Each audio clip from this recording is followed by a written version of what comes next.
लोगों के मार्गदर्शक बाबूजी के कर कमलों द्वारा हुआ है। मैं उनका भी आभार व्यक्त करता हूं।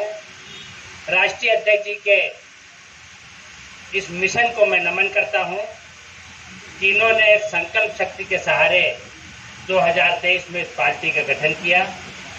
तत्पश्चात झारखंड में चुनाव आ गए। लोकसभा का और विधानसभा दोनों चुनाव पार्टी को आपने लड़वाया। सतीश जी उनके साथी के नहीं बल्कि साथी के रूप में, साया के रूप में साथ में रहे। आप दोनों लोगों के कुशल नेतृत्व में पार्टी ने जो वोट का प्रतिशत वहां पर स्थापित किया है, संभवतः लोकसभा में 0.7% और विधानसभा के चुनाव में भी ऐसे ही उपलब्धि हासिल हुई है। ये एक बड़ी बात है। भले देखने में सुनने में छोटा लगता है, लेकिन ये पहली उपलब्धि के रूप में ये बहुत बड़ी बात है और इस संघर्ष और संकल्प को मैं एक बार फिर से नमन करता हूँ। तो यहाँ पर इकट्ठा होने का आशय ये नहीं है कि दास्ताने गम सुनाई और सर हिला के चल दिए, ये नहीं होना चाहिए। हम अगर यहाँ पर इकट्ठा है और हमको राजनीति में अपने अधिकार की बात करनी है, हमको भागीदारी के लिए लड़ना है, हम दूसरों के लिए लड़ेंगे। हम एक ऐसा प्रयास करेंगे जो दिखाई दे। जब हमारा प्रयास दिखाई देगा तब लोग हमारे साथ जुड़ेंगे। पार्टी जब ऑटोमेटिक अपने कर्म के आधार पर बढ़ती जाएगी। इससे किसी एक समाज से चुनाव नहीं जीता जा सकता। ये बड़ा कड़वा सच है और इसको हम सब लोग यहाँ पर स्वीकार करें। यहाँ से जाने के बाद अगर कोई लोकहित अधिकार पार्टी का वास्तव में शुभचिंतक है या समाज का शुभचिंतक है या अपने आप को समाज का नेता कहता है, तो उसका ये कर्तव्य बनता है कि दूसरे समाज के कम से कम 2-4-5 लोगों को जोड़ने का संकल्प आप ले लीजिए। दूसरे समाज के लोगों को नहीं जोड़ेंगे तब तक आपका कोई वजूद नहीं है, क्योंकि इससे पहले भी समाज की राजनीतिक पार्टियां बनी हैं और उनका जो हश्र हुआ है वो आपके सामने है, आपने देखा है। मैं नाम नहीं लेना चाहता हूँ। अगर आप चाहते हैं तो आप हिंदू, मुस्लिम, सिख, ईसाई, जैन, बौद्ध सब लोगों को पार्टी से जोड़िए। आप गरीबों की झोपड़ी में जाइए, आप उनके दर्द को, दुख को समझिए। जब आप किसी की झोपड़ी में घुसेंगे तभी उसकी खोपड़ी में घुसेंगे, अन्यथा आपकी बात कोई नहीं सुनेगा। एक भैया ने मेरे कहा, लोगों का तो जो कुछ होना था वो हो चुका। ये जो आज किया जा रहा है नौजवानों के लिए किया जा रहा है, आपकी आने वाली पीढ़ी के लिए किया जा रहा है। और आज हमारे पास इतने संस्कार जिंदा है।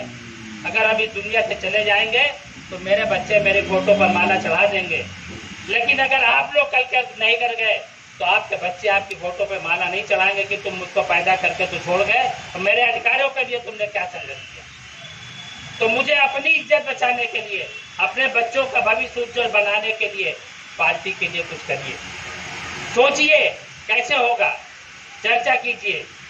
जिन लोगों को राजनीति में आज तक अधिकार नहीं मिले हैं उनके दुख दर्द को जानिए, उनसे मिलिए, उनसे बात करिए, उनकी भागीदारी सुनिश्चित कराइए। मत किसी समाज के आदमी को पदाधिकारी बनाइए। आप पीछे उनको, दूसरे समाज के लोगों को आप पदाधिकारी बनाइए और आप उनके पीछे चलिए।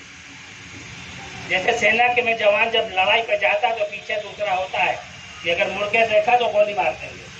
तो आप प्रहरी बन जाइए, उनको फ्रंट पे लाइए, उनको नेतृत्व दीजिए। पार्टी को अपना मानेंगे, अपना पहचान। तो जब तक इस तरह से आप काम नहीं करेंगे, यहाँ पर केवल बात करने से, उपस्थित हो जाने से कुछ नहीं होगा। एक आदमी को रोज जोड़िए, एक हफ्ते में एक आदमी को रोज जोड़िए, एक महीने में एक आदमी को रोज जोड़िए। अपने युवा को भी जोड़िए, महिला को भी जोड़िए, अल्पसंख्यक को भी जोड़िए, सब लोगों को जोड़िए, अनुसूचित जाति के लोगों को जोड़िए। आप जब तक सब लोगों को नहीं जोड़ेंगे आपका विस्तार नहीं होगा।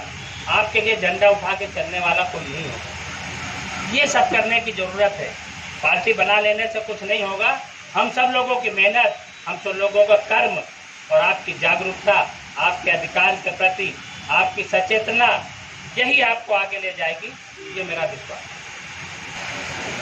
आज लखनऊ में आप जाएंगे तो 20 रुपए की एक बोतल पीना है। तो पानी पीने के लिए आपको 20 की नोट डीली करनी पड़ेगी। छोटी बोतल लोगे 10 की मिल जाएगी। कहने का आशय ये है कि पैसा भी चाहिए। एक एक बूंद से आप घड़ा भर सकते हैं। अगर हम सब लोग यहाँ बैठे हैं और ये सोच दें, लाखों हजारों रुपया, सैकड़ों रुपया तमाम आदमी का इधर उधर चला जाता है। एक घर में गुल्लक बना दीजिए, उस पर लिख दीजिए लोक हिताधिकार पार्टी।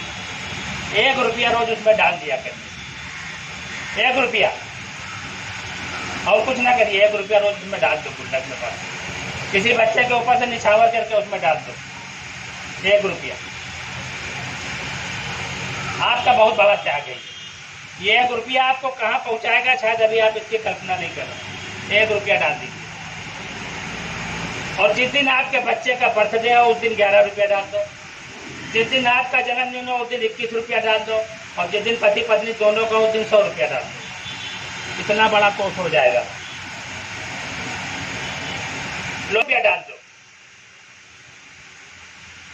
तो बस इतना छोटा सा अगर आप संकल्प कर लेंगे, तो जब कभी भी राष्ट्रीय अध्यक्ष जी आपके दरवाजे जाएंगे, राष्ट्रीय महामंत्री जी जाएंगे, इन्हीं से कहना भैया गुल्लक फोड़ दो, गुल्लक फोड़ दो और अपने हाथ से गिन लो, और गिन के हमको जो है इसकी एक रसीद दे दो। बिना रसीद के किसी को पैसा न देना, एक रसीद दे दो, ये अपना खाता नंबर दे दो, ये गुल्लक के पैसे उसमें जमा कर दो। उनको विशेष रूप से पार्टी से जोड़िए, महिलाओं को जोड़िए। भारत सरकार की इतनी योजनाएं हैं, केंद्र सरकार की इतनी योजनाएं हैं, आप उनका विस्तार से आप प्रचार प्रसार कीजिए।